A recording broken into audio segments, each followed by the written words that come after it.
नमस्कार दोस्तों, स्वागत है आपका हमारे बुद्ध सारांश चैनल पर, जहां हम आपको प्रेरक कहानियों और महात्मा बुद्ध के ज्ञान के माध्यम से जीवन को बेहतर बनाने के आसान और असरदार तरीके बताते हैं। दोस्तों, क्या आपने कभी सोचा है कि इंसान का सबसे बड़ा शत्रु कौन है? आज की कहानी आपके मन पूरी तरह शांत कर देगी। यह कहानी न सिर्फ आपको प्रेरित करेगी बल्कि जीवन में सही दिशा देने का भी काम करेगी। तो दोस्तों, इस कहानी को अंत तक जरूर सुनें, क्योंकि यह आपके जीवन को बदलने का वादा करती है। कहानी शुरुआत करते हैं। पुराने समय में एक गुरुकुल में सुबह के वक्त गुरु अपने शिष्यों को प्रवचन दे रहे थे। गुरु ने कहा, यह ब्रह्मांड, यह प्रकृति हर किसी को समान अवसर देती है। यहाँ अपार संभावनाओं का भंडार है, लेकिन इन संभावनाओं को हासिल करना हर किसी के लिए आसान नहीं होता। इसका कारण क्या है? गुरु ने आगे समझाया, हमें अपने मन को सही दिशा में लगाना नहीं आता।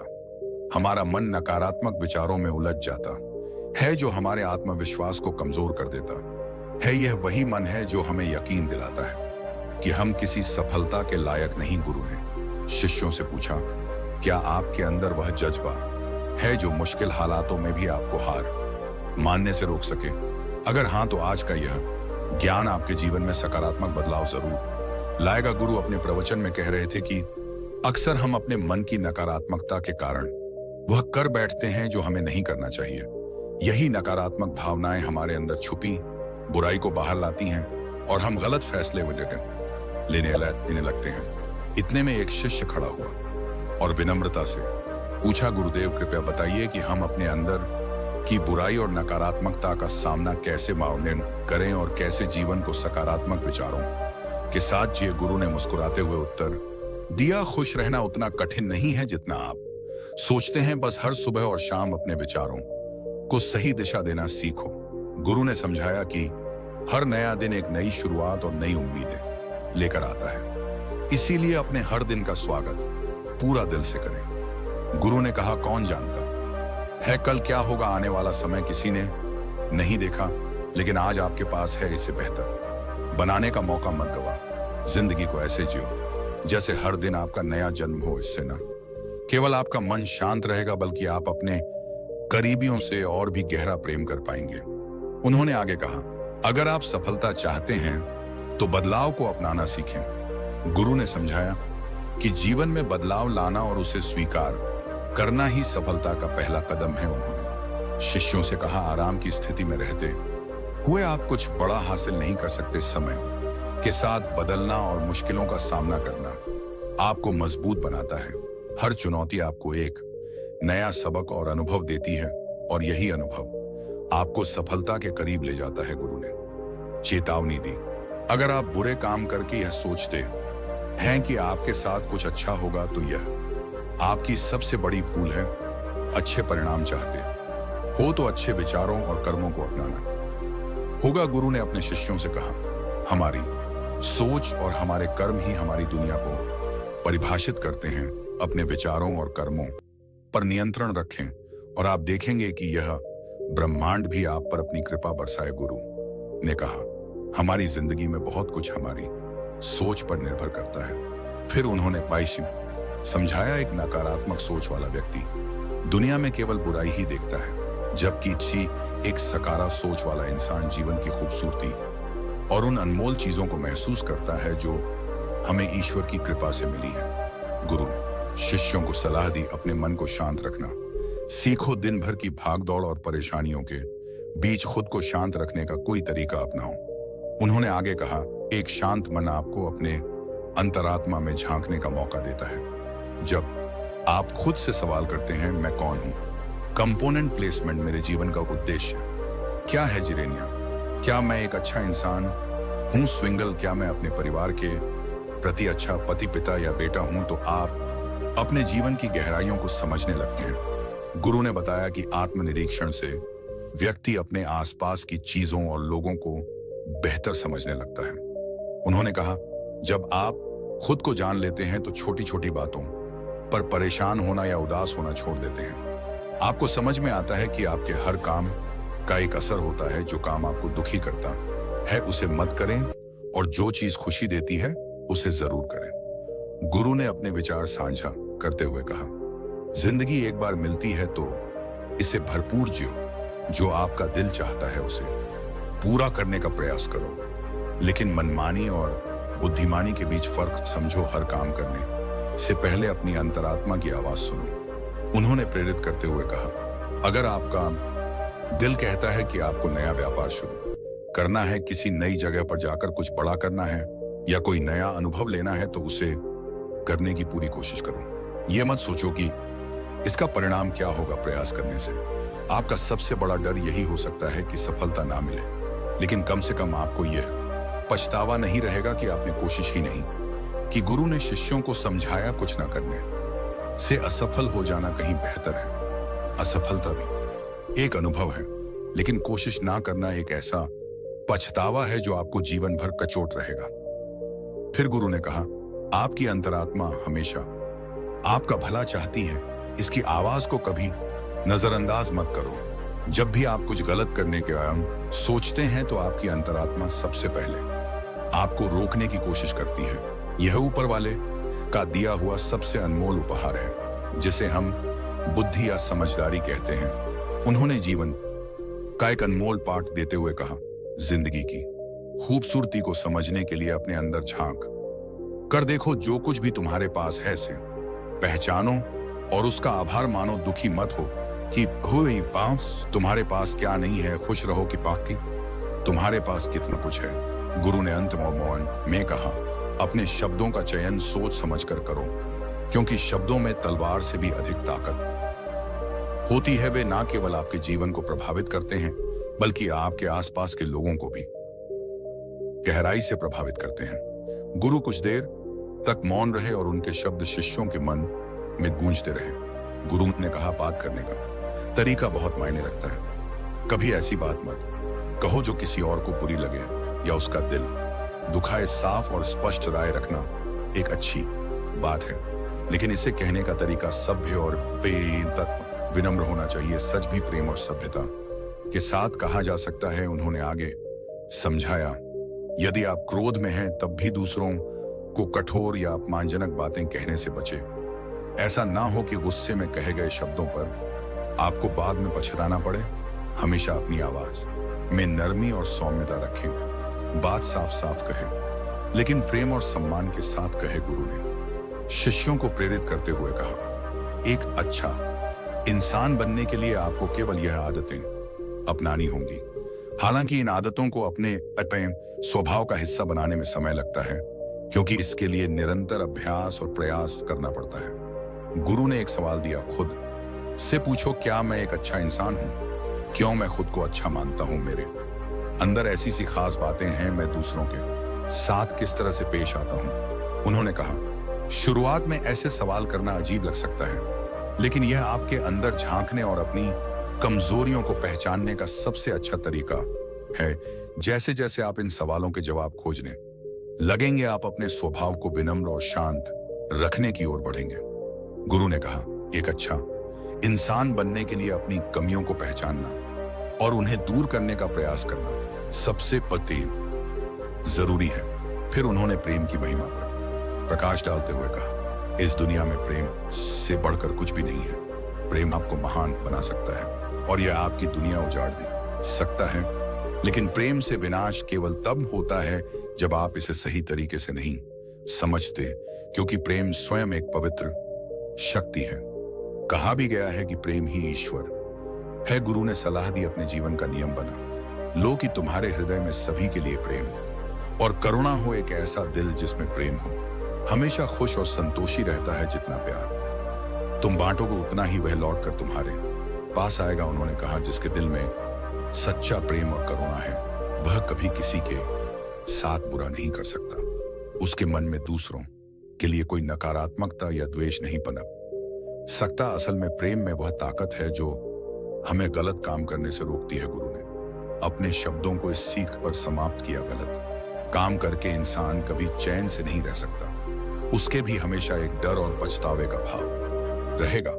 लेकिन जब तुम अपने दिल में प्रेम और करुणा को स्थान दोगे तो तुम हर तरह के दुख और भय से मुक्त हो जाओगे। प्रेम ही जीवन का सबसे बड़ा वरदान है। गुरु की बातें सुनकर शिष्य गहरी सोच में डूब गए। उनके शब्द दिल और आत्मा को छू गए। गुरु ने कहा, गलत काम करना छोड़ दो। जब तुम सच्चाई और ईमानदारी के मार्ग पर चलने लगोगे तो तुम्हें इतनी खुशी और संतुष्टि मिलेगी कि तुम्हारी पूरी जिंदगी चैन और सुकून से भर जाएगी। उन्होंने समझाया, स्वार्थी और धोखेबाज लोग चाहे कितना ही खुश रहने का दिखावा करें, लेकिन उनकी अंदरूनी दुनिया हमेशा दुख और अशांति से भरी रहती है। गंदे काम और नकारात्मक विचार ना तो हमें खुश रहने देते हैं और ना ही हमारे जीवन में शांति लाते हैं। गुरु ने अपनी बात समाप्त करते हुए कहा, जहां सच्ची खुशी होती है वही प्रेम होता है और प्रेम ही जीवन को सुंदर बनाता है। इसके बाद गुरु का प्रवचन समाप्त हुआ और सभी शिष्य अपने अपने दैनिक कार्यों में लग गए। दोस्तों, इस तरह के सकारात्मक विचार अपने मन को दें। आप देखेंगे कि आपके जीवन में बदलाव जरूर आएगा। तो चलिए अब बढ़ते हैं हमारी दूसरी कहानी की। और दूसरी कहानी बहुत समय पहले की बात है। एक नगरी में एक युवक रहा करता था। देखने में उसका जीवन संपूर्ण लगता था। उसके पास सब कुछ था, माता पिता, पत्नी, बच्चे रहने के लिए सुंदर घर, खाने के लिए स्वादिष्ट भोजन और पहनने के लिए अच्छे कपड़े। लेकिन इसके बावजूद वह हमेशा चिंतित और परेशान रहता था। वह सोचता, मेरे पास सब कुछ है, लेकिन मेरे दिल को सुकून क्यों नहीं मिलता? मुझे हमेशा बेचैनी क्यों महसूस होती है? उसने अपने आसपास के कुछ लोगों को हमेशा खुश और मस्त से रहते हुए देखा। उसे लगा कि शायद जीवन का असली सुकून घूमने फिरने और मौज मस्ती में है। वह सोचता, मित्रों के साथ अलग अलग जगहों पर घूमना और मजे करना ही जीवन का असली आनंद है। एक दिन उसकी मुलाकात एक ऐसे व्यक्ति से हुई जो दिन रात केवल घूमता फिरता और मौज मस्ती करता था। उस युवक ने उस व्यक्ति से कहा, मित्र, तुम्हें तो घूमने फिरने में बहुत आनंद आता होगा। हर दिन तुम्हें कुछ नया देखने और सीखने को मिलता होगा। तुम्हारा जीवन तो बहुत खुशहाल और सुकून भरा लगता है। तुम हमेशा खुश रहते होगे। लेकिन उस व्यक्ति ने गहरी सांस लेते हुए कहा, नहीं मित्र, ऐसा नहीं है। बिना मकसद कि इधर उधर घूमना मुझे कोई आनंद नहीं देता। मुझे ना इसमें खुशी मिलती है और ना ही चैन। सच कहूं, मुझे तो एक ऐसा घर चाहिए जहां मैं सुकून से रह सकूं, चैन से सो सकूं और अपना जीवन संतोष के साथ जी सकूं। उसने आगे कहा, जब हमारे पास एक परिवार और जिम्मेदारियां होती हैं, तभी जीवन का असली आनंद मिलता है। परिवार और जिम्मेदारियां ही हमें एक उद्देश्य देती हैं और जीवन को सुंदर बनाती हैं। केवल घूमने फिरने और मजे करने से सुकून नहीं मिलता। युवक को यह सुनकर गहरा विचार आया। वह सोचने लगा, क्या सुकून वास्तव में अपने परिवार और जिम्मेदारियों को समझने और निभाने में है? दोस्तों, यह कहानी हमें सिखाती है कि सुकून केवल मौज मस्ती और भटकने में नहीं, बल्कि अपने जीवन के उद्देश्य को पहचानने, परिवार के साथ समय बिताने और अपने कर्तव्यों को निभाने में है। तो इस कहानी से कुछ प्रेरणा लें और अपने जीवन को सकारात्मक दिशा में आगे बढ़ाएं। उस घुमक्कड़ व्यक्ति ने गहरी सांस लेते हुए कहा, इस तरह का अकेला जीवन भला कौन जीना चाहेगा? यूं अकेले जीवन बिताना कितना भारी पड़ता है, यह तुम समझ भी नहीं सकते। मेरे जीवन में ना कोई आनंद है और ना ही कोई सुकून। यह सुनकर उस युवक का भ्रम टूट गया। उसे एहसास हुआ कि केवल घूमने फिरने और मौज मस्ती करने में जीवन का असली सुख नहीं है। अब वह इस सच्चाई को समझने के लिए एक ऐसे व्यक्ति की तलाश में निकल पड़ा जो एक कह सके उसका जीवन पूरी तरह सुकून भरा है। सबसे पहले वह एक व्यापारी के पास गया। उसने व्यापारी से पूछा, आपके पास तो इतना धन सान शौकत और बड़ा व्यापार है, आपकी जिंदगी तो बड़े सुकून से बीत रही होगी, है ना? व्यापारी ने हल्की मुस्कान के साथ जवाब दिया, सुकून मेरे जीवन में तो केवल चिंता ही चिंता है। हर वक्त यह डर सताता है कि कहीं मेरा व्यापार डूब ना जाए। अगर मेरे विरोधी मुझसे आगे निकल गए तो क्या होगा? मेरा व्यापार पूरी तरह चौपट हो सकता है। ऐसे में सुकून कहाँ? मैं तो हमेशा परेशान और चिंतित रहता हूं। यह सुनकर वह व्यक्ति चुपचाप वहां से चला गया। इसके बाद वह एक किसान के पास पहुंचा और पूछा, तुम्हारे पास खेत खलिहान है, प्रकृति के बीच तुम काम करते हो, तुम्हारी जिंदगी तो सुकून भरी होनी चाहिए, क्या यह सच है? किसान ने सिर झुकाकर कहा, मित्र, सुकून की तो बात ही मत करो। हर वक्त यह डर लगा रहता है कि कहीं फसल खराब हो गई तो क्या करूंगा? अपने परिवार का पेट कैसे भरूं? 2 वक्त की रोटी का इंतजाम कैसे होगा मेरे जीवन में, तो बस चिंता ही चिंता है। यह सुनकर युवक का दिल और भारी हो गया। फिर वह एक मजदूर के पास गया। उसने मजदूर से पूछा, तुम्हें तो मेहनत करने का फल मिलता होगा, क्या तुम्हारे जीवन में सुकून है? मजदूर ने थकी हुई आवाज में कहा, सुकून हर दिन काम का बोझ और यह चिंता कि कल काम मिलेगा या नहीं मुझे चैन से जीने नहीं देती। मेरी जिंदगी तो सिर्फ संघर्ष है। इसके बाद वह एक अधिकारी से मिलने गया। उसने अधिकारी से कहा, आपके पास तो पद प्रतिष्ठा और हर सुख सुविधा है, आपका जीवन तो निश्चित ही सुकून भरा होगा। लेकिन अधिकारी ने निराशा के साथ उत्तर दिया, मित्र, मेरी जिंदगी में सुकून नहीं है। मेरे ऊपर हमेशा जिम्मेदारियों का भारी बोझ होता है। हर वक्त मुझे अपने काम और दूसरों की उम्मीदों के बीच संतुलन बनाना पड़ता है। हर दिन नई समस्याएं और नई चिंताएं सामने आती हैं। या का एहसास युवक ने सभी से पूछा, व्यापारी, किसान, मजदूर, अधिकारी, लेकिन उसे कोई भी ऐसा व्यक्ति नहीं मिला जो कह सके कि उसके जीवन में सुकून और खुशियां हैं। हर व्यक्ति अपने अपने जीवन में परेशानियों और चिंताओं से घिरा हुआ था। युवक सोचने लगा, क्या दुनिया में कोई भी ऐसा है जो सच में सुकून भरा जीवन जी रहा हो? दोस्तों, यह कहानी हमें एक गहरा संदेश देती है। सुकून केवल बाहरी चीजों में नहीं बल्कि हमारे अंदर की शांति और संतोष में है। हमें अपने मन को सकारात्मक बनाना होगा और अपने विचारों को सही दिशा में ले जाना होगा, तभी हम असली सुकून को पा सकते हैं। जब वह युवक हर किसी से मिलकर थक चुका और उसे ऐसा कोई व्यक्ति नहीं मिला जो सुकून भरा जीवन जी रहा हो, तो अंत में वह राजा के पास पहुंचा। उसने राजा से कहा, हे महाराज, यदि आपकी आज्ञा हो तो मैं आपसे एक प्रश्न पूछना चाहता हूं। राजा ने मुस्कुराते हुए कहा, पूछो युवक, तुम्हारा सवाल क्या है? युवक ने गहरी सांस लेते हुए कहा, हे राजन, क्या आपके जीवन में सुकून है? आपके पास तो वह सब कुछ है जो किसी भी व्यक्ति को चाहिए। धन दौलत, ऐश्वर्य, वैभव और शान शौकत, आपकी हर इच्छा तुरंत पूरी हो जाती है। मुझे यकीन है कि आप ही वह व्यक्ति हैं जो अपने जीवन को सुकून के साथ जी रहे होंगे। क्या यह सच है? राजा उसकी बात सुनकर जोर से हंस पड़ा और बोला, युवक, जिस सुकून की तलाश में तुम हो वही सुकून तो हम भी ढूंढ रहे हैं। कहने को तो हमारे पास सब कुछ है, लेकिन हमेशा कुछ ना कुछ कमी महसूस होती है। यही छोटी सी कमी हमारे जीवन का चैन और सुख छीन लेती है। यदि तुम्हें कहीं सुकून मिल जाए तो हमें भी बताना, क्योंकि हमें भी इसकी सख्त जरूरत है। हम भी अपने जीवन को सुकून से जीना चाहते हैं। राजा की यह बात सुनकर युवक निराश हो गया। वह सोचने लगा कि सुकून जैसी कोई चीज इस संसार में है ही नहीं। शायद किसी भी मनुष्य के जीवन में सुकून संभव नहीं है। वह मन ही मन बड़बड़ा लगा। मनुष्य हमेशा अधूरा रहता है। उसकी इच्छाएं कभी पूरी नहीं हो सकती। वह कभी भी तृप्त नहीं हो सकता। यह सोचते हुए वह घर की ओर लौटने लगा। रास्ते में उसने एक विशाल वृक्ष देखा जो अत्यंत सुंदर और शांत दिख रहा था। उसकी छाया में बैठते हुए वह बोला, इस दुनिया में कोई भी सुखी नहीं है। हर कोई अपनी अपनी समस्याओं से परेशान है। जब वह युवक सोचता हुआ जा रहा था कि दुनिया में हर कोई किसी न किसी समस्या से परेशान है, तभी अचानक पीछे से एक आवाज आई।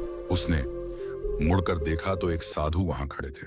साधु ने उससे कहा, बेटा, मुझे बहुत भूख लगी है, क्या तुम मुझे कुछ भोजन दे सकते हो? युवक ने उत्तर दिया, हे महाराज, आप जितना चाहे उतना भोजन मैं आपको दूंगा, लेकिन उससे पहले आपको मेरे एक सवाल का जवाब देना होगा। साधु ने मुस्कुराते हुए कहा, पूछो, तुम्हें क्या जानना है?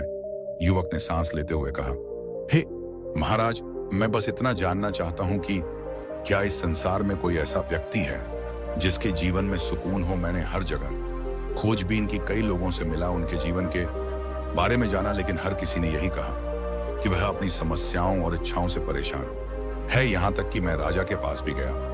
उन्होंने भी कहा कि कोई ना कोई कमी हमेशा मन को बेचैन रखती है। क्या सच में ऐसा कोई व्यक्ति है जो पूरी तरह सुमे जीता हो? साधु ने उसकी बात ध्यान से सुनी और उत्तर दिया, बेटा, तुम गलत दिशा में खोज रहे हो। इस संसार में जितने भी लोग हैं उनके जीवन में सुकून है। यह सुनकर युवक हैरान रह गया। उसने अविश्वास से पूछा, महाराज, ये आप क्या कह रहे हैं? मैंने हर जगह देखा, हर किसी से पूछा, किसी ने भी यह नहीं कहा कि उसका जीवन सुकून से भरा हुआ है। और दूसरों की बात क्या करे, मैं खुद हमेशा अपनी इच्छाओं और परिस्थितियों को लेकर चिंतित रहता हूं। फिर आप कैसे कह सकते हैं कि सभी के जीवन में सुकून है? साधु ने शांत स्वर में उत्तर दिया, बेटा, सुकून सभी के जीवन में है। बस फर्क इतना है कि हम मनुष्य हमेशा उन चीजों में के पीछे भागते हैं जो हमारे पास नहीं होती। युवक उलझन में पड़ गया। उसने कहा, हे महाराज, मैं आपकी बात समझ नहीं पा रहा हूं, कृपया इसे और स्पष्ट करें।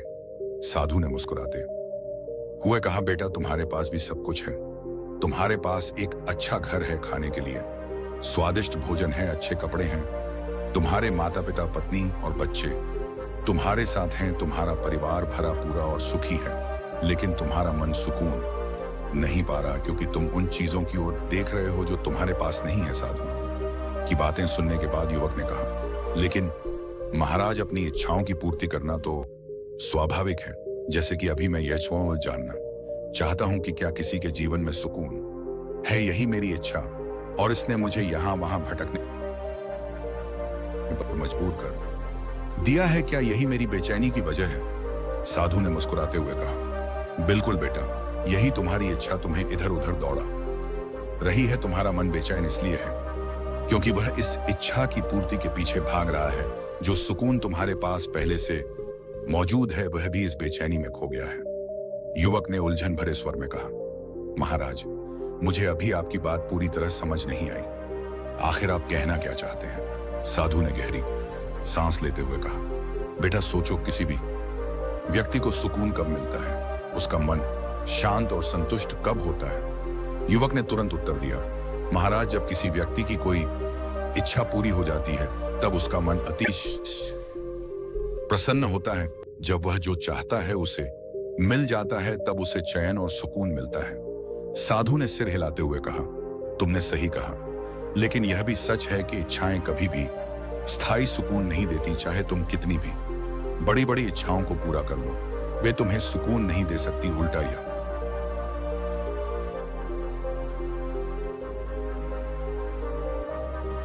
तुम्हारे मन का चयन भी छीन लेती है। युवक ने गंभीरता से पूछा, महाराज, तो क्या हमें अपनी इच्छाओं की पूर्ति नहीं करनी चाहिए?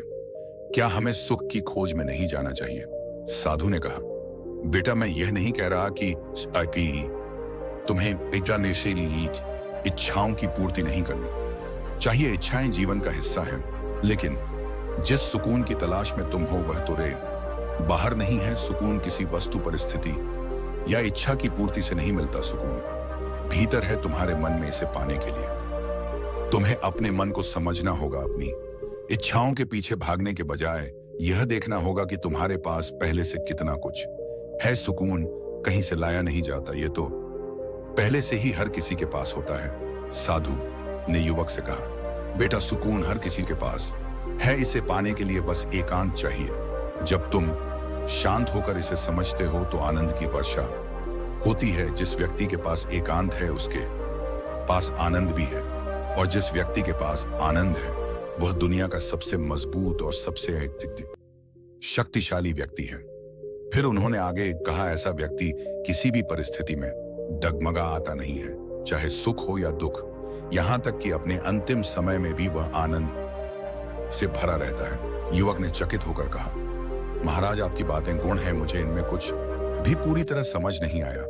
क्या आप कोई उदाहरण देकर इसे समझा सकते हैं? साधु ने मुस्कुराते हुए कहा, चलो मेरे साथ, मैं तुम्हें एक उदाहरण देकर समझाता हूं। साधु युवक को अपने आश्रम ले गए। वहां एक कुत्ता खेल रहा था। साधु ने उस कुत्ते की ओर इशारा करते हुए कहा, बेटा, इस कुत्ते को देख रहे हो? युवक ने उत्तर दिया, हाँ महाराज, मैं देख रहा हूं। साधु ने फिर कहा, इसकी पूंछ पर ध्यान दो, देखो यह अपनी पच को कैसे हिला रहा है। युवक ने जवाब दिया, हाँ महाराज, मैं देख रहा हूं, वह अपनी पूंछ को बड़े जोश से हिला रहा है। साधु बोले, इस कुत्ते के लिए अपनी पूंछ हिलाना ही उसका सबसे बड़ा सुख है, यह उसके लिए खास है। युवक ने अचरज से पूछा, लेकिन महाराज, यह एक कुत्ता है, उसकी पूंछ हिलाने का सुख और सुकून से क्या लेना देना? साधु ने मुस्कुराते हुए कहा, रुको, मैं तुम्हें दिखाता हूं। साधु ने कुत्ते की पूंछ को पकड़ उसे कुत्ते के सामने लहराना शुरू कर दिया।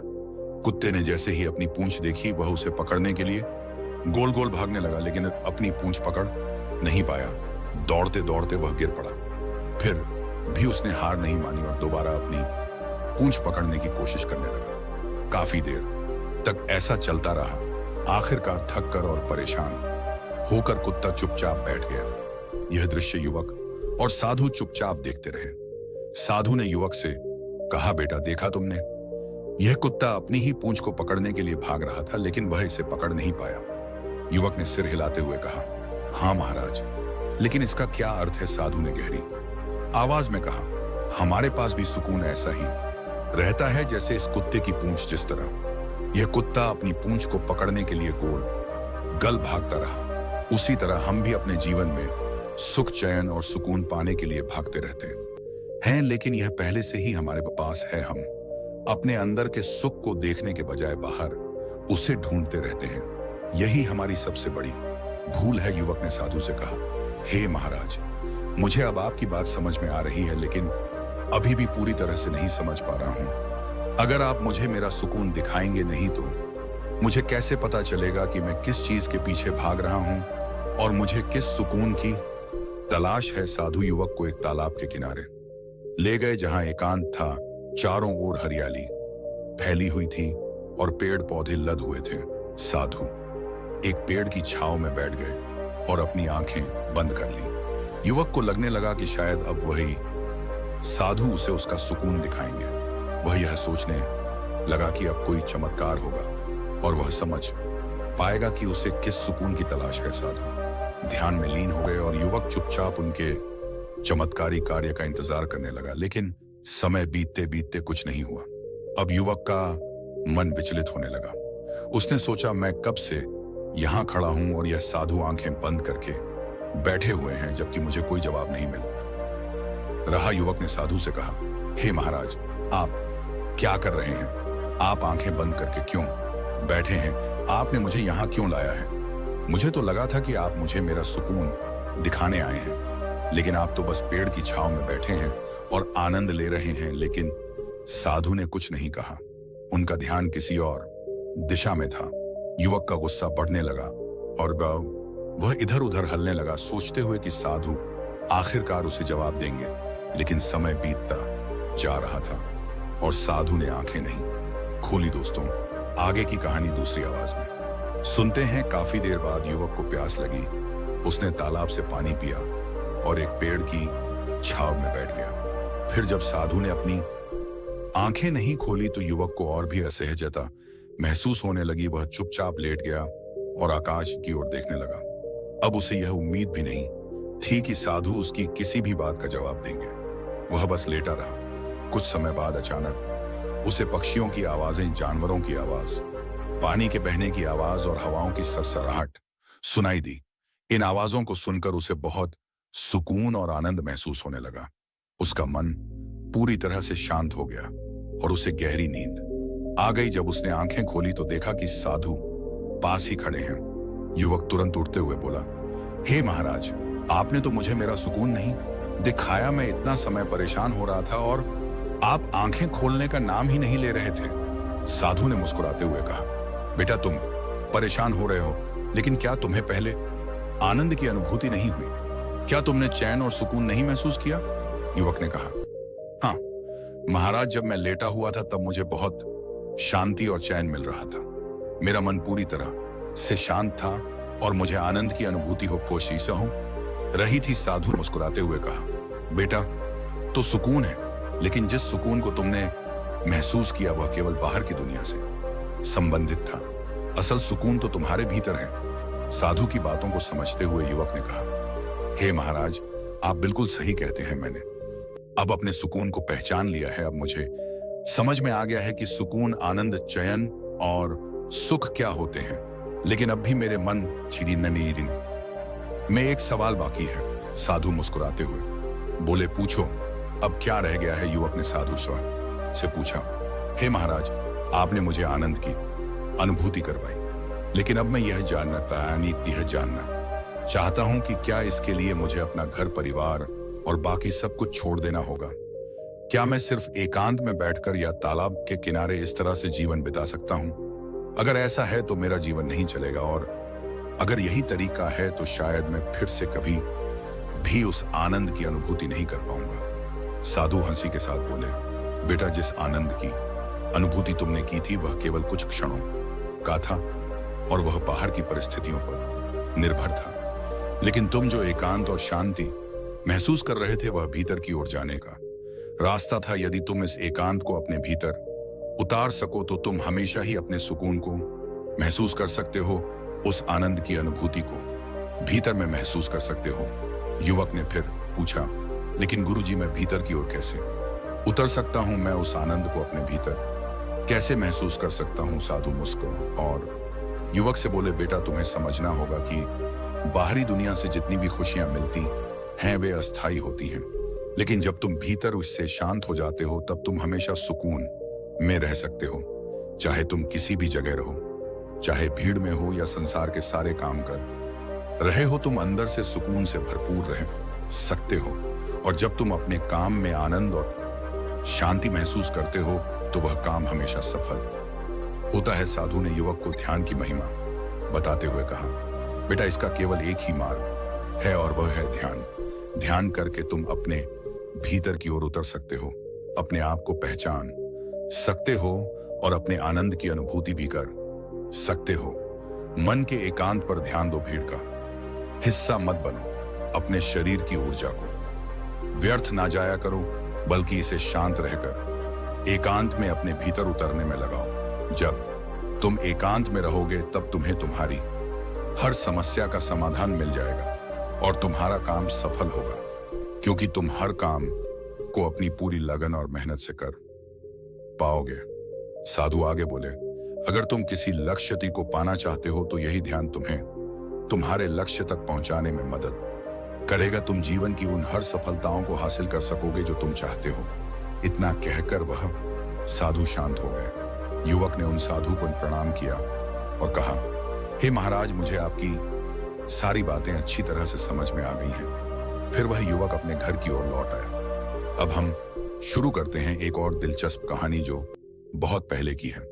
यह कहानी एक नगरी के एक व्यक्ति की है जिसे इस संसार से मन भर चुका था। वह संसार की मोह माया को त्याग देना चाहता था। एक दिन उसने फैसला किया कि वह इस जीवन की हर मोह माया को छोड़ देगा। उस व्यक्ति ने देखा था कि सन्यासियों का जीवन कैसा होता है और उसने तय कर लिया कि वह भी एक सन्यासी बनेगा। तुरंत ही वह अपने घर से निकला और पास के एक बौद्ध भिक्षु के पास गया। वह भिक्षु से कहता है, मुझे एक सन्यासी जीवन जीना है। मैं इस संसार की मोह माया को त्याग देना चाहता हूं। बौद्ध भिक्षु ने पूछा, क्या तुम सच में सन्यासी जीवन जीना चाहते हो? क्या तुमने यह तय कर लिया है? व्यक्ति ने आत्मविश्वास से जवाब दिया, जी बिल्कुल, मैंने यह तय कर लिया है। भिक्षु ने कहा, ठीक है, लेकिन तुम्हें मेरी एक बात माननी होगी। व्यक्ति ने उत्तर दिया, मैं आपकी सारी बातें मानने के लिए तैयार हूं। भिक्षु मुस्कुराते हुए बोले, तो ठीक है, लेकिन आज के बाद तुम मुझसे कभी नहीं मिलोगे। जब मुझे लगेगा और मुझे किसी चीज की जरूरत होगी तो मैं तुम्हें खुद ही बुला लूंगा। हमारे आश्रम में 1000 से ज्यादा सन्यासी रहते हैं और तुम्हें भी उन्हीं की तरह रहना होगा, उन्हीं की तरह खाना पीना और उन्हीं की तरह वस्त्र पहनने होंगे। जैसा वह जीवन जी रहे हैं, ठीक उसी प्रकार का जीवन तुम्हें भी जीना होगा। व्यक्ति ने कहा, ठीक है गुरुदेव, मैं तैयार हूं। इतना कहकर उसने बौद्ध भिक्षु को प्रणाम किया और आश्रम की ओर चल पड़ा। आश्रम में पहुंचने के बाद उसे एक कमरा मिला जिसमें वह चुपचाप जाकर बैठ गया। आश्रम में रहने वाले सभी लोग उस व्यक्ति को चावल कूटने का काम देते थे। वह व्यक्ति हर दिन उन 1000 सन्यासियों के लिए चावल कूटने का काम करता था। जब भी वह थक जाता तो वहीं बैठकर सो जाता और फिर अपनी नींद पूरी होने के बाद फिर से काम में लग जाता था। इसी तरह कई दिन बीत गए। उसे लगता था कि जब भी गुरुदेव को उसकी आवश्यकता होगी वह उसे खुद ही बुला लेंगे। उसे यह सोचने की कोई जरूरत नहीं थी कि उसे गुरुवर से मिलना चाहिए। वह बस इसी इंतजार में दिन बिता रहा था।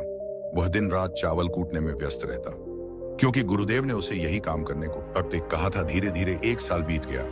लेकिन उन बौद्ध भिक्षुओं ने उसे अभी तक नहीं बुलाया। दूसरे साल का अंत भी हो गया, फिर तीसरा साल भी वैसे ही बीत गया।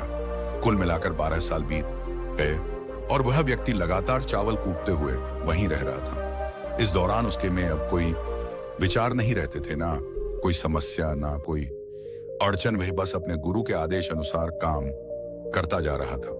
एक दिन वह भिक्षु काफी वृद्ध हो गए थे और उन्हें यह एहसास हुआ कि उनका समय अब खत्म होने को है। उन्हें अब अपने उत्तराधिकारी को चुनना था। उन्होंने आश्रम में घोषणा करवा दी कि जो भी उनका उत्तराधिकारी बनना चाहता है वह अंधेरी रात में उनके कमरे की बाहरी दीवार पर 4 पंक्तियां लिखकर जाएगा। इन पंक्तियों में उसे जीवन को जीने का सही तरीका बताना होगा और यह बताना होगा कि इस जीवन का सत्य क्या है। भिक्षु ने यह भी कहा कि यह पंक्तियां उसे अपने अनुभव से ही लिखनी होंगी। जो भी इस काम में सफल होगा वही उनका असली उत्तराधिकारी बनेगा। सभी शिष्यों में इस बात को लेकर उत्साह था, लेकिन कोई भी यह जोखिम उठाने को तैयार नहीं था। कोई भी भिक्षु गुरुदेव के सामने अपनी योग्यता साबित करने की हिम्मत नहीं कर रहा था। हालांकि आश्रम के 1000 शिष्यों में से एक शिष्य ऐसा था जिसने हिम्मत दिखाई। वह विद्वान शिष्य अंधेरी रात में गुरुवर के कमरे के बाहर की दीवार पर यह पंक्तियां लिखता है। मन एक दर्पण की तरह है जिसमें धूल जम जाती है। उस शिष्य ने बड़ी हिम्मत के साथ दीवार पर लिखे गए 4 शब्दों को लिखा। मन एक दर्पण की तरह है जिसमें धूल जम जाती है और उसे साफ कर दो तो सत्य अनुभव में आ जाता है और सत्य मिल जाता है। वह शिष्य उस रात चुपचाप आश्रम छोड़कर चला गया। उनसे पाया अगली सुबह जब बौद्ध भी अपने कमरे से बाहर आए तो उन्होंने दीवार पर लिखे इन शब्दों को देखा और चिल्लाते हुए कहा, किस मूर्ख ने मेरी दीवार को खराब कर दिया है, उसे पकड़कर मेरे पास लाओ। जब आश्रम में यह खबर फैली तो सभी को यह पता चला कि वह विद्वान शिष्य रात के अंधेरे में इन शब्दों को लिखकर आश्रम छोड़ चुका था। उसने जाते जाते अपने दोस्तों से यह भी कहा था कि अगर गुरुवर को मेरी लिखी पंक्तियां पसंद आ जाए तो तुम मुझे जरूर बताना, और अगर वह नारा हो तो मेरा नाम मत बताना। यह सुनकर आश्रम के सभी लोग बहुत चिंतित हो गए। उन्होंने सोचा इतनी सुंदर और सत्य पंक्तियां लिखी गई हैं, फिर गुरुवर को क्यों गुस्सा आ गया वे समझ नहीं पा रहे थे कि ऐसा क्या गलत था। शब्दों और विचारों की धूल को साफ कर देने से सत्य का प्रतिबिंब दिखता है, तो फिर इसमें क्या गलत है। गुरुवर को इतनी अच्छी बातें सुनकर गुस्सा क्यों आ रहा है, यह सोचते हुए आश्रम में 4 शिष्य आपस में बातें कर रहे थे और तभी वे चावल कूटने वाले व्यक्ति के पास से गुजरते हैं। यह सब सुनकर वह व्यक्ति जोर जोर से हंसने लगता है। शिष्य यह देखकर उससे पूछते हैं, क्या तुम्हें इसमें हंसी आ रही है? तुम्हें इसमें क्या गलत लगा? वह व्यक्ति हंसते हुए जवाब देता है, गुरुवर ने सही कहा है, यह सब किसी समझदार ने नहीं लिखा होगा। यह सुनकर वे चारों शिष्य गुस्से में आ जाते हैं और कहते हैं, तुम क्या जानोगे, तुम तो 12 सालों से सिर्फ चावल कूट रहे हो। तुम्हारे पास ज्ञान क्या है? ना तुम्हें शास्त्रों का ज्ञान है और ना ही गुरुवर ने तुम्हें कोई शिक्षा दी है। फिर तुम यह कैसे जान सकते हो कि क्या सही है? वह व्यक्ति हंसते हुए कहता है, ठीक है, मैं तुमसे कुछ बातें बताता हूं, लेकिन लिखने की आदत मुझे अब नहीं रही, क्योंकि 12 सालों से चावल कूटते कूटते मैं लिखना भूल गया हूं। मैं ज्ञान तो दे सकता हूं, लेकिन लिखने का काम किसी और को करना पड़ेगा। और यह भी याद रखना, मुझे उत्तराधिकारी बनने का कोई शौक नहीं है। वह हंसते हुए कहता है, अगर किसी ने मुझे यह उपाधि देने का सोचा भी तो मैं इसे स्वीकार नहीं करूंगा। मैं अपने कान पकड़ सकता हूं, लेकिन इन विचारों को कभी नहीं बताऊंगा। यह सुनकर चारों शिष्य कहने लगे, ठीक है, तुम्हें यह उपाधि कोई नहीं देगा, लेकिन वह शब्द जो तुम कह रहे हो वह बताओ, हम लिखेंगे। वह व्यक्ति कुछ सोचते हुए कहता है, ठीक है, सुनो जो मैं कह रहा हूं। कैसा दर्पण, कैसी है तैरसी धूल, ना कोई दर्पण ना कोई धूल, जो इसे जान लेता है वह सत्य को प्राप्त हो जाता है। यह बात धीरे धीरे गुरुवर के कानों में पहुंच जाती है। आधी रात को गुरु उस चावल कूटने वाले व्यक्ति के पास आते हैं और कहते हैं, तुम यहां से चले जाओ, वरना यहां रहने वाले आश्रम के सभी 1000 लोग तुम्हें छोड़ देंगे। ये मेरा चोगा ले लो, तुम चाहे उत्तराधिकारी बनना चाहो या ना चाहो, इससे कोई फर्क नहीं पड़ता, लेकिन जो शब्द तुमने कहे थे वही असली सत्य है और जीवन के अनुभव को दर्शाते हैं। गुरु ने आगे कहा, मन ही मैंने तुम्हें अपना उत्तराधिकारी मान लिया है। अगर यह बातें 1000 आश्रम के लोगों तक पहुंच गई तो वे इसे बर्दाश्त नहीं कर पाएंगे। वे यह नहीं समझ पाएंगे कि एक चावल कूटने वाला व्यक्ति जिसे शास्त्रों का कोई ज्ञान नहीं है, वह कैसे सत्य को प्राप्त कर सकता है, कैसे आत्मज्ञान को प्राप्त कर सकता है। यहाँ जो शास्त्रज्ञ लोग हैं वे सिर पीटते रहेंगे, इसलिए तुम यहाँ से चले जाओ और कहीं और अपनी दुनिया बना लो। यह सुनकर बुद्ध ने अपने एक शिष्य से कहा था, जब तुम्हारे मन के सारे विचार शांत हो जाएंगे और तुम अपने भीतर विचारों को महसूस नहीं करोगे, तभी तुम सत्य का अनुभव करोगे। उगे उस दिन तुम सत्य को जान पाओगे और खुद को और इस ब्रह्मांड को समझ सकोगे। यही बुद्धत्व प्राप्ति का पहला कदम है। मन को शांत करने का पहला तरीका जो बौद्ध ग्रंथों में बताया गया है वह है अपने विचारों पर काम करना। इन विचारों को अच्छे से समझना कि आखिर आपके भीतर कौन से विचार उत्पन्न हो रहे हैं और आखिर आपके भीतर क्या चल रहा है। इसे जागरूकता के साथ समझने की कोशिश करो, ना कि इन्हें दबाने की। अगर आप अपने मन के विचारों को दबाने की कोशिश करते हो तो यह गलत होगा, क्योंकि इससे मन और भी तेजी से भटकने लगेगा और बार बार भटके। लेकिन जब भी आपको ऐसा महसूस हो कि आपका मन और भी तेजी से भटक रहा है तो तुरंत उस पर ध्यान देना शुरू कर दें। उसे जागरूकता के साथ देखें, अपने विचारों पर ध्यान दें और उनका निरीक्षण करना शुरू कर दें। निरंतर प्रयासों के बाद आप यह पाएंगे कि आपके अंदर विचारों को जागरूक होकर देखने की एक आदत बन जाएगी। लेकिन साथ ही आप यह भी देखेंगे कि आपके मन में बुरे विचार अत्यधिक उत्पन्न हो रहे हैं। आपके मन में जो भी विचार उत्पन्न हो रहे हैं वे कई उससे सकारात्मक भी हो सकते हैं और नकारात्मक भी, लेकिन उनसे आपको कोई भी छेड़खानी नहीं करनी है। बस आपको अपने प्रयासों पर काम करते रहना है, निरंतर जागरूकता के साथ अपने विचारों पर ध्यान देते रहना है। यदि आप इस प्रयास को लगातार करते हैं तो एक समय ऐसा आएगा जब आप अपने विचारों को आसानी से समझ पाएंगे, उन्हें नियंत्रित कर पाएंगे और उन पर विराम भी लगा पाएंगे। और तब आप अपने आने वाले कल या फिर बीते हुए कल में नहीं बल्कि वर्तमान में जीना भी सीख जाएंगे। इसीलिए आपको अपने ध्यान को केंद्रित करने की आवश्यकता है, अपने विचारों पर ध्यान देने की आवश्यकता है। इस तरह से आप जो कुछ भी वर्तमान में है, चाहे वह कुछ भी हो, आप उसी में खुश रहना सीख जाएंगे। दोस्तों, अक्सर हमारा दिमाग विचारों से भरा रहता है। हम लोगों के बारे में, अपने काम के बारे में, परिवार के बारे में सोचते रहते हैं और वही सब सोचते रहते हैं जो हमारे दिमाग में भरा होता है।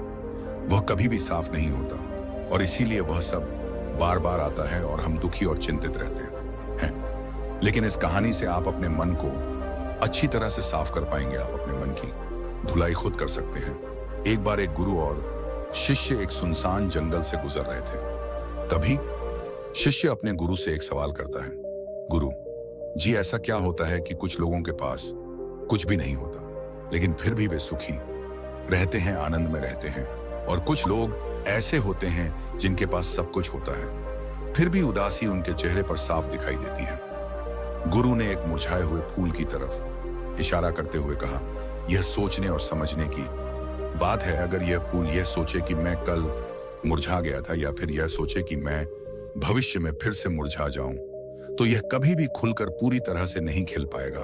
अपने सुंदर स्वरूप में यह कभी नहीं आ पाएगा और अपनी खुशबू से इस प्रकृति में बिखेर नहीं पाएगा। गुरु ने आगे कहा, उसी प्रकार इंसान अपने अतीत की यादों में खोया रहता है या फिर अपनी भविष्य की कल्पनाओं में जीता रहता है। भविष्य के दुखों के बारे में सोचता रहता है या फिर भूतकाल में जो उसके साथ बुरा घटित हुआ है उसके बारे में सोच सोच कर वह अपने भविष्य के लिए चिंतित होता रहता है। मनुष्य जीवन में सुख तभी अनुभव कर सकता है जब वह वर्तमान में जीता। यह समझने की बात है कि जीवन हमेशा वर्तमान में होता है। अतीत और भविष्य की कल्पनाएं हमेशा मनुष्य को मृत्यु के करीब ले जाती हैं। यही कारण है कि जिस प्रकार हम अपने शरीर की देखभाल करते हैं, उसे बैठे बीमारियों से दूर रखने के लिए उसकी गंदगी साफ करते हैं, वैसे ही हमें समय समय पर अपने मन और मस्तिष्क की भी सफाई करनी चाहिए। हमें अपने मन की धुलाई करते रहनी चाहिए। इससे आपकी बुद्धि की क्षमता बढ़ेगी और आप हमेशा आनंद में रहने का रहस्य जान पाएंगे। शिष्य ने सवाल किया, गुरुदेव, इससे पहले कि हम मन और मस्तिष्क पर चर्चा शुरू, भाई मैं यह जानना चाहता हूं कि जिन लोगों के पास सब कुछ होता है वे दुखी क्यों रहते हैं, और जिन लोगों के पास कुछ भी नहीं होता वे अक्सर आनंद में क्यों होते हैं? इसके पीछे क्या रहस्य हो सकता है? गुरु ने उत्तर दिया, कुछ लोग जीवन में सब कुछ हासिल कर लेते हैं और जब वे सब कुछ प्राप्त कर लेते हैं तो वे महसूस करते हैं कि इन सब चीजों आने का कोई अर्थ नहीं है। उनके पास सुख सुविधाएं हो सकती हैं, लेकिन मन की शांति अभी भी उनसे दूर रहती है। इस एहसास से वे गिर जाते हैं कि जो कुछ भी उन्होंने पाया वह केवल समय की बर्बादी थी, उनका जीवन बेकार की चीजों में चला गया। वहीं जो लोग जीवन में कुछ भी नहीं पाते, उनके पास एक उम्मीद होती है, एक लालसा होती है। कुछ पाने की यही लालसा और इच्छा उन्हें जीवन में खुश रखती है, उन्हें आगे बढ़ाती है और ऊर्जा से भरा हुआ रखती है। गुरु ने अपने हाथ से एक सूखे पेड़ की तरफ इशारा करते हुए कहा, शिष्य, कभी यह पेड़ हरा भरा रहा होगा, फलों से लदा हुआ रहा होगा, अनेक प्रकार के पक्षी और जानवर इस पर आते होंगे, इसके फलों को खाते होंगे। उस समय इस पेड़ को यह नहीं पता होगा कि एक दिन वह सूख जाएगा और उसकी हालत इतनी बदतर हो जाएगी कि वह किसी को छांव तक नहीं दे पाएगा, उसके ऊपर पत्ते तक नहीं रहेंगे, फल तो दूर की बात है। इसी तरह मनुष्य अपनी जीवन की दौड़ में यह भूल जाता है कि जिस दौड़ में वह सबसे आगे निकलने की कोशिश कर रहा है उसका अंतिम चरण मृत्यु है। काश वह कभी इस दौड़ से अलग हटकर यह देख पाए कि इसका अंतिम चरण कहां ले जाएगा। वह समझ पाए कि जिस दौड़ में वह सबसे आगे बढ़ने का सपना देख रहा है उसका अंत केवल मृत्यु ही है। अगर वह कभी जीवन की दौड़ में ठहरकर यह देख पाता तो वह उन आम कामों को छोड़ सकता था जो व्यर्थ थे, जो बेकार हैं। उसे छोड़कर इंसान को ऐसे कार्यों की ओर बढ़ना चाहिए जो उसके जीवन में आनंद लाए, जो अवितिन उसे नई दिशा दे। गुरु ने खुद की तरफ इशारा करते हुए समझाया, एक योगी वह होता है जो जीवन की दौड़ में ठहर जाता है, जो यह समझ लेता है कि जीवन का अंतिम चरण मृत्यु ही है। इसलिए वह जीवन में सुख सुविधाएं हासिल करने के बजाय खुद के मन और मस्तिष्क को एक नए आनंद की ओर ले जाने का प्रयास करता है। शिष्य ने सवाल किया, गुरुदेव, क्या एक ग्रस्त जीवन जीने वाला मनुष्य उस आनंद की प्राप्ति नहीं कर सकता? अगर कर सकता है तो उसे शुरुआत कैसे करनी चाहिए? गुरु ने उत्तेजित होकर उत्तर दिया, बिल्कुल कर सकता है, लेकिन अगर सभी मनुष्य उस आनंद की प्राप्ति के लिए योगी बनने का निश्चय कर ले तो इससे प्रकृति का संतुलन ही बिगड़ जाएगा, उसकी व्यवस्था ही रुक जाएगी। एक सच्चा योगी अपने जीवन में गहरी खोज करता है और खोज करने के बाद वह बताता है कि ग्रस्त जीवन जीते हुए भी कैसे आनंद प्रकट किया जा सकता है।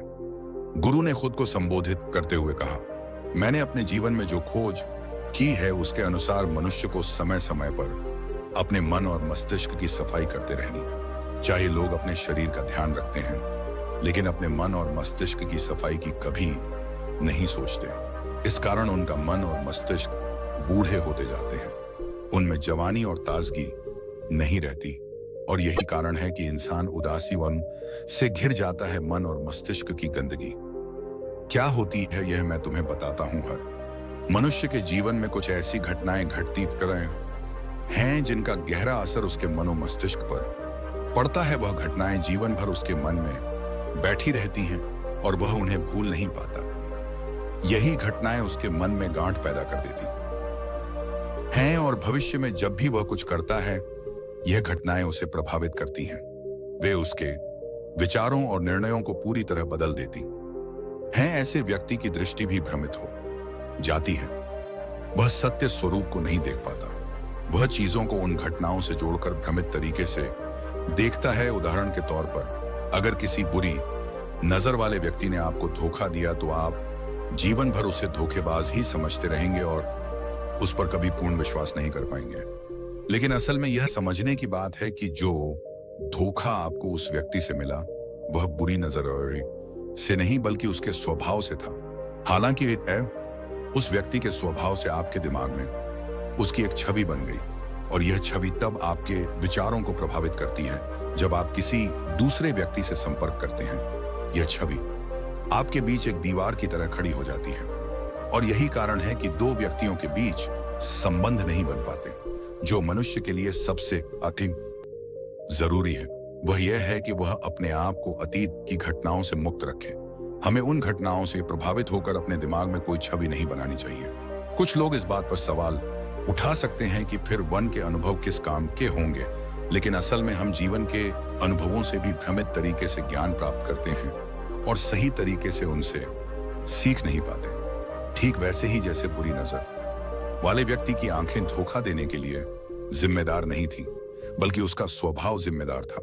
लेकिन मनुष्य अपने अनुभव में उस बुरी नजर को याद रखेगा और उस स्वभाव को भूल जाएगा। शिष्य गुरु की बातों में इतने खो गए थे कि उन्हें रास्ते में पड़े कांटे दिखाई नहीं दिए। अचानक उनके पैर में एक कांटा चुभ गया। गुरु ने कांटे निकालते हुए पूछा, कांटा तुम्हारे पैर में क्यों लगा? इसके लिए तुम किसे जिम्मेदार मानते हो? गुरु ने कहा, तुम मुझे जिम्मेदार मान सकते हो क्योंकि मैं तुम्हें एक बात समझा रहा था। क्या तुम खुद को भी जिम्मेदार मान सकते हो कि तुम मेरी बातों में इतना खो गए कि तुम्हारा ध्यान रास्ते पर नहीं रहा? शिष्य ने उत्तर दिया, गुरुदेव, इसमें मैं खुद को जिम्मेदार मानता हूं। आप तो अपना काम कर रहे थे और पेड़ ने भी अपना काम किया, लेकिन मैं पूरी तरह से ध्यान नहीं दे पाया। अगर मैं चलने पर ध्यान लगाए रहता, अगर मैं आपकी बातों में पूरी तरह से खो नहीं जाता, तो मुझे यह कांटा कभी नहीं लगता। इसमें पूरी तरह से मेरी ही गलती थी। गुरु ने शिष्य की पीठ थपथपाते हुए कहा, जो घटनाएं हमारे मन बौने को प्रभावित करती हैं, जरूरी है कि हम उन्हें अपने मन से बाहर निकाल दें। और इसके लिए सबसे सरल तरीका यह है कि हम अपनी भावनाओं को व्यक्त करना सीखें। उन्हें अपने की दिल और मसूलगी में बिठाकर ना रखें। जब तुम अपनी भावनाओं को दूसरे मनुष्य के सामने व्यक्त कर देते हो तो तुम्हारे मन का बोझ हल्का हो जाता है। कुछ लोग ऐसे होते हैं जो अपनी भावनाओं को किसी से साझा नहीं करते। ऐसे लोग अक्सर अंदर ही अंदर दुखी रहते हैं, लेकिन कुछ लोग अपनी बात किसी के सामने वो नहीं रखते। इसके विपरीत कुछ लोग ऐसे भी होते हैं जो अपने मन में किसी भी बात को दबा नहीं पाते, चाहे कुछ भी हो, वे अपनी भावनाओं को दूसरों के सामने व्यक्त कर देते हैं। तुमने खुद महसूस किया होगा कि जो लोग अपने मन की बातों को व्यक्त कर देते हैं वे जीवन में अधिक आनंदित रहते हैं। कभी भी प्राकृतिक रूप से आए वेग को रोकने की कोशिश मत करो। जिस वेग को हम रोकने की कोशिश करते हैं वह अंदर ही अंदर हमें खा जाता है। अगर तुम्हारा मन किसी बुरी घटना पर रोने का हो तो चुपचाप मत रहो, जोर से रो। उस वेग को पूरी तरह से बाहर आने दो। अगर किसी दूसरी घटना पर तुम्हारा मन खुश होने का, आनंदित होने का हो तो नाचो, गाओ, ताकि तुम उस वेग को बाहर निकाल सको। और जब वह वेग अपनी पूरी गति से बाहर निकल आता है तो उसके बाद पीछे छोड़ जाता है एक खालीपन, एक शांति, एक मौन, एक अनुभूति। गुरु ने शिष्य को समझाते हुए कहा, जिस प्रकार तेज रफ्तार से बहता हुआ पानी अपनी गति से आने वाली सभी बाधाओं को तोड़ देता है, ठीक वैसे ही अगर हमारे अंदर भावनाओं का वेग बाहर नहीं निकला तो हम बांध बनाने की कोशिश करते हैं, लेकिन उस बांध को तोड़ने के बाद उसका कचरा हमारे मन में जमा हो जाता, जिससे हमारा मन दूषित हो जाता है और वह गंदगी से भर जाता है। अक्सर मनुष्य किसी घटना को अपने मन में दबाए रखता है क्योंकि बस कहीं उसे डर होता है कि अगर सामने वाले को इसके बारे में पता चला तो वह क्या सोचेगा। इसी डर के कारण वह अंदर ही अंदर दुखी होता रहता है, लेकिन सामने वाले से कुछ नहीं कहता। लेकिन अगर वह एक बार हिम्मत कर ले, अगर वह शुरुआत कर सके तो उसका जीवन पूरी तरह से बदल सकता है। एक बार जब उसे यह आदत लग जाए तो वह जीवन वन भर अपनी भावनाओं को दूसरों के सामने व्यक्त करने से हिचकेगा नहीं। हमारे दिमाग की यह आदत 21 दिनों में बन सकती है। अगर हम 21 दिन तक सही तरीके से अभ्यास करें तो हमारा मन पूरी तरह से भावनाओं से मुक्त हो जाएगा। ये 21 दिनों का अभ्यास इस प्रकार है। 21 दिनों तक सबसे पहली बात यह है कि हमें अपने मन में किसी भी बात को दबाकर नहीं रखना है। अगर हम किसी इंसान के बारे में अच्छा सोचते हैं तो हमें उसे व्यक्त करना चाहिए। अगर बुरा भी सोचते हैं तो उसे भी व्यक्त करना चाहिए। परिणाम के बारे में हमें नहीं सोचना है, सिर्फ अपने दिमाग की सफाई करने पर विश्वास रखना है। इससे आपके अंदर एक अद्भुत साहस पैदा होगा। जब आप किसी इंसान के बारे में वह सब कह पाएंगे जो आप उसके बारे में सोचते हैं तो सोचिए कि आपका आत्मविश्वास कितना बढ़ जाएगा। आपके मन के सारे डर बातें समाप्त हो जाएंगे। हो सकता है कि इसमें आपको कुछ चुनौतियों का सामना करना पड़े, लेकिन यह आपके भीतर एक शक्ति और सार को जन्म देगा। अब आइए हम जल्दी से समीक्षा कर लेते हैं कि इस वीडियो में हमने क्या क्या सीखा। इस वीडियो में आपने खुद से की जाने वाली सकारात्मक बातचीत की ताकत के बारे में जाना। आपने यह भी समझा कि खुद की काबिलियत पर संदेह करना हमें जीवन में नीचे खींचता है और हमें अपनी खूबियों और अच्छाइयों के बारे में याद दिलाते रहना चाहिए, क्योंकि इससे हमारा आत्मविश्वास बढ़ता है। आपने यह भी सीखा कि हमें अपने अंतर्मन की आवाज को सुनना चाहिए, अपनी कमियों, खूबियों और अपने लक्ष्यों को स्पष्ट रूप से पहचानना चाहिए। हमेशा सकारात्मक सोच रखनी चाहिए और यह याद रखना चाहिए कि अगर हम ठान ले तो जीवन में कुछ भी असंभव नहीं है। आपने इस वीडियो में अच्छाई की अहमियत के बारे में भी जाना। असल में अच्छा होना सफलता से भी कहीं ज्यादा जरूरी है। इस दुनिया में पहले से ही बहुत सारी बुराइयां हैं और हमारे अंदर की बुराई हमें मानसिक और शारीरिक दोनों रूप से कमजोर बनाती है। इसीलिए जितना हो सके अपने मन और विचारों को पवित्र रखो, अच्छा सोचो, अच्छा करो और अपने अंदर की बुराई को सिरों तक क्यों उठाने मत दो। यह सब करना केवल हमारे हाथ में है। जहां भी जाओ लोगों का भला करने का प्रयास करो, क्योंकि इस दुनिया में खुशी बांटने से जो सुकून मिलता है वह किसी और चीज से नहीं मिलता। इस दुनिया में अच्छे लोगों की बेहद कमी है, इसलिए जितना हो सके अच्छा सोचो और अच्छा करो। आज और अभी से अपने सपनों को पूरा करने में जुट जाओ। तो दोस्तों, मुझे उम्मीद है कि आपको इस कहानी से एक अच्छी सीख मिली होगी। यह कहानी आपको कैसी लगी हमें कमेंट बॉक्स में जरूर बताएं। मुझे उम्मीद है कि इस वीडियो को सुनने से आपके जीवन में अच्छे बदलाव आएंगे। ऐसे ही वीडियो के लिए बुद्धा सारांश चैनल को सब्सक्राइब करें। धन्यवाद। नमो बुद्धाय।